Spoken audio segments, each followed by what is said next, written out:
Hey, what is up, everybody? Platform Disciple here, and today we're going to be talking a little about ranked play strategy, particularly focusing on sideboards.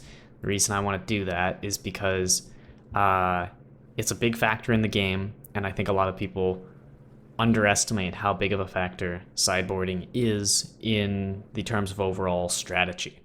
And just in case you're curious right now, I'm doing pretty well on the ranked leaderboard. I'm number 16. However, frequently changes. I've been fluctuating between, um, 10 and 25. I don't think I've ever actually.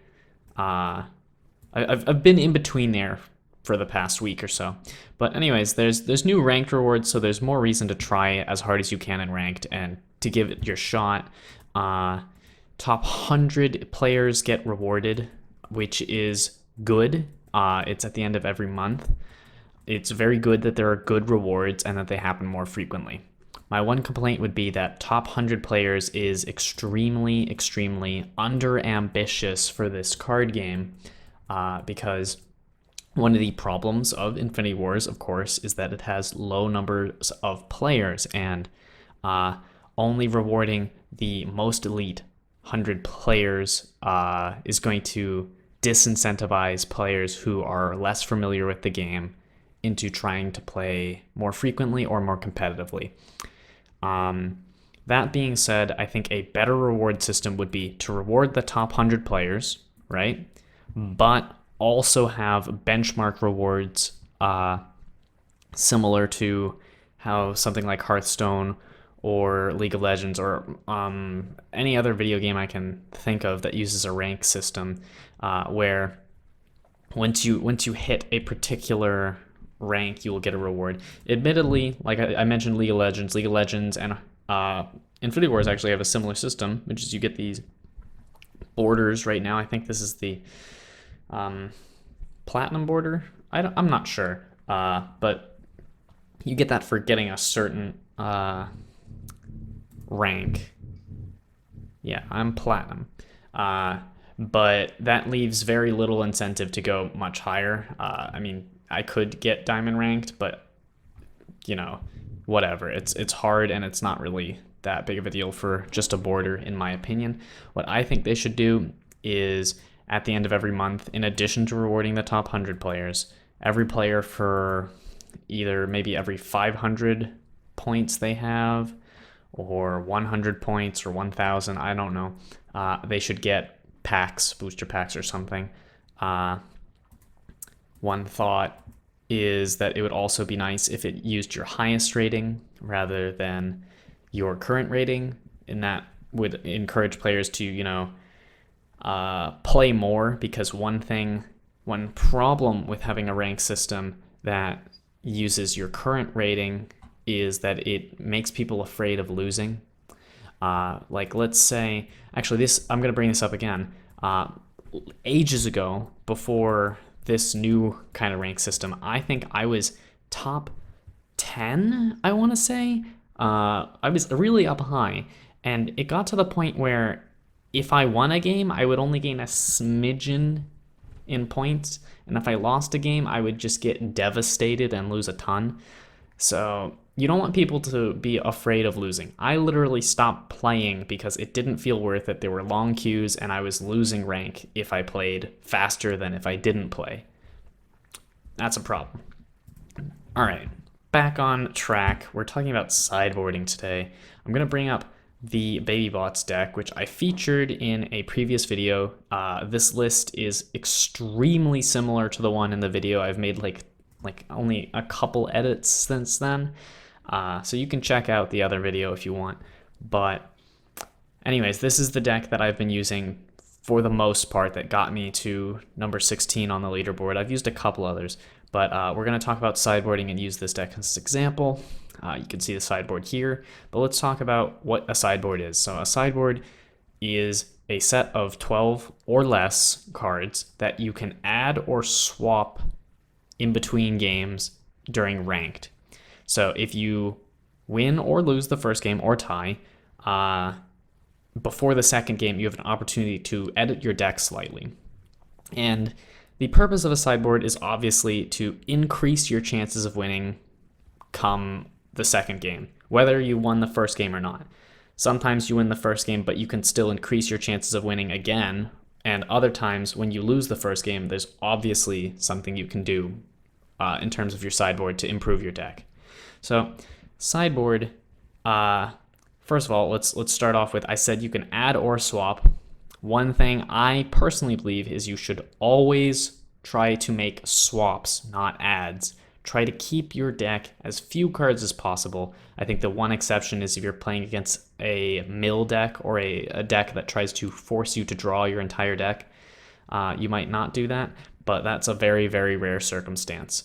For the most part, you're going to want to do swaps. And what you do is you take out your card that is least effective against the opponent's deck and try to add cards that are more effective. For example, on this sideboard, we have Zombie Gone 4000, which destroys an undead character on the battlefield and up to 2 other characters that are adjacent. And this card is obviously very powerful against sleepers. And one easy swap for me to do against sleepers is to take out something like Controlled Temporal Anomaly, or depending on how their sleeper deck plays out, I can remove any other character that I think is not performing as well, because Zombie Gone is probably going to perform better than any other card in my deck against sleepers. All right. Likewise, we've got Cleanse the Land, which destroys a location. If my opponent's deck is very reliant on a location card, for example, if they are playing a Dojo combo deck, then I might really want Cleanse the Land, in which case I could swap out something that I think is less effective against the Dojo deck. Right off the top of my head, I don't know, because it's going to depend on what kind of Dojo deck they're doing. But if their deck is very, very fast, I might take out Omnitron. If their deck is really, really slow and is, gonna potentially win through morale, Logarithmatron has a very high morale cost. You get the idea. So try to do swaps, not adds. All right, now we need to talk about, because I think you guys get the idea of why I might put in Zombie Gone or why I might put in Cleanse the Land. Why don't we cover the rest of these? Disruption Sphere is very good against Veror. It's also very good against Tinker combo. And Unstable Bombot, I think, is good against virtually any aggro deck, particularly Flamed On and Overseers, because we don't have that many way to protect our life total early in the game. We need some time to build up a board. All right, but why have I put these cards on my sideboard instead of other cards? And the answer is you have to think about what kind of decks you're going to be playing against, first of all, the meta. Right now, in Infinity War's meta, there isn't that much of a meta because there aren't that many players playing ranked. There also hasn't been that much of a competitive ranked drive up until now, so we don't really have a full idea of what's going on. But one thing that is for sure is that the Tinker combo deck is alive and well and people are playing it, so put cards on your sideboard against that. Another sort of strategy that's alive and well is Flamed On aggro, just Flamed On in general. You get the idea. One thing you could do is just queue up a few times and you'll start to see decks, and you will start to see the lack of other decks. Like, for example, if you're really, really afraid of the Calmando deck, rest assured that deck is not being played right now, and it's not good. So only put cards on your sideboard that you think will be useful against decks you're playing against. Another thing to consider is what is your deck weak against, and put cards on the sideboard that are going to help cover up your weaknesses if your opponent is able to exploit them. Going back to that, we've got Unstable Bombot. One of my deck's weaknesses is that it can be outraced by Flamed On, and Unstable Bombot gives you the ability to slow down the game a little more. All right. The last thing I want to say probably about sideboards in general is whenever you put a card on your sideboard, one thing you should ask yourself, or actually two things you should ask yourself are, one, why is this card not in my main deck? my main 40 cards, and 2, in what situation do I put the card in my deck? And you need to know both of these. So why are these cards on my sideboard not in my main deck? The answer is they do not cater to the strategy I'm playing. Zombie Gone, for example, is not in my main deck because I can't use it against the large majority of factions and decks because they don't have undead characters. Disruption Sphere is similar. It's not good against a lot of decks, but it's very powerful against some decks. Cleanse the Land, I don't have in my main deck because, once again, I don't know if it's going to be effective or not if my opponent's playing locations. And Unstable Bombot's the trickiest one, but the answer is that my deck typically wins by creating a dominant board state, and that ordinarily the person that's going to need board clear is my opponent because ordinarily my field is bigger than theirs, but we have it on the sideboard because there are decks that can get a better field than ours, but there's just less of them. So Unstable Bombot is less important to have in the main deck. And then the second question I said is, in what situation do I bring them in? And we've already talked about that for all of these. But the only reason I'm bringing it up is because if you have no idea how to sideboard, you might do something like, you might put Genesis Spy on your sideboard, right? You might accidentally or mistakenly do that, thinking to yourself, Genesis Spy is a pretty cool card and I like it and I think it's pretty good. But you have to ask the question once again, why is it not in my main deck? The answer is it's not artificial, so it doesn't cater to my overall strategy. And 2, in what situation do I put it in? And the answer in this case would probably be against a deck that has no forms of defense, like maybe Triple Veror. I could screw them up. But there is no time I'd be playing against Veror where I'd like to take any of the cards in my deck out for Genesis Spy. If I'm playing against Veror, the kind of card that I want to put in is Disruption Sphere. And Disruption Sphere is good enough that I could take out virtually anything. Genesis Spy is not good enough. There's nothing worth taking out. Hopefully you guys found this a little bit helpful. If you're still confused about sideboards, let me know in the comments and I'll see if I can help you out, or maybe I'll make a second video that clarifies more. I think I did a pretty good job.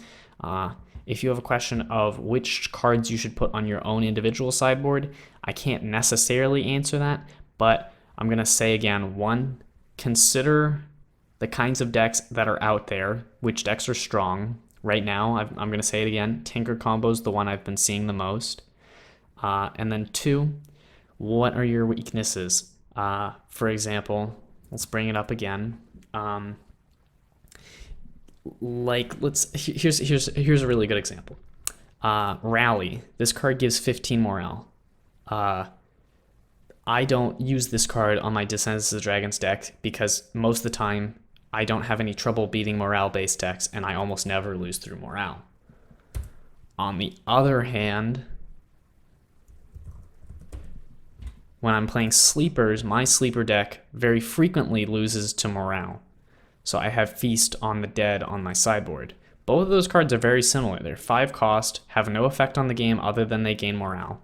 But the difference is that the Sleepers deck that I use has a weakness to morale decks, whereas the Descendants of the Dragons deck I use does not have that weakness. So you got to keep in mind your deck's weaknesses. All right, I think I have said everything I want to say about sideboards. I'm going to quickly wrap this video up by saying I think this deck, the Baby Bots deck, is super, super, super strong, in part because of this sideboard I've got.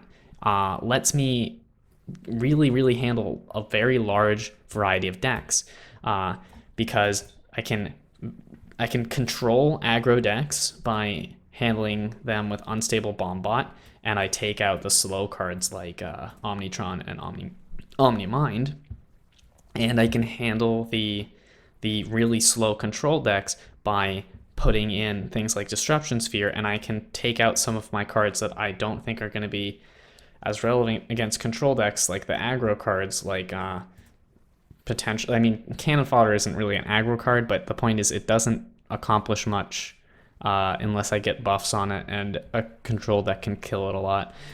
Or sometimes Luca or the other Luca, because I can't build up as large of a board against control decks.